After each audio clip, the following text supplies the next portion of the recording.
Alam niyo ba na ang Islam, ang shahadatul la ilaha illallah wa anna Muhammad Rasulullah, ito yung kauna-unahang haligi ng ating relihiyong Islam at ito rin yung kauna-unahang ipinagda'wa, ipinahayag ng mahal na propeta sallallahu alaihi wasallam sa kaniyang ummah. At ito din yung pinakamahabang panahon na ipinagda'wa ng mahal na propeta sallallahu alaihi wasallam sa kaniyang mga sahaba ridwanullahi alaihim. Umabot ng 10 taon ang pagdada'wa ng la ilaha illallah wahdahu la syarika lah, Muhammadur Rasulullah. At pagkalipas ng higit ng 10 taon, naging obligado ang salah.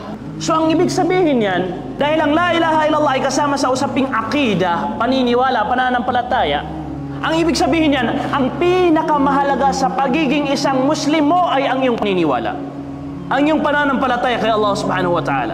Pagkatapos noon, ang iyong pagsamba kay Allah subhanahu wa ta'ala, ang pagsasagawa ng sala, ang pagsasagawa ng ayuno, ang pagsasagawa ng zakat, pagbibigay ng zakat, pagsasagawa ng hajj. So ang pinakamahalagang usapin sa ating relihiyong Islam ay shahadatu an la ilaha illallah wa anna Muhammad Rasulullah.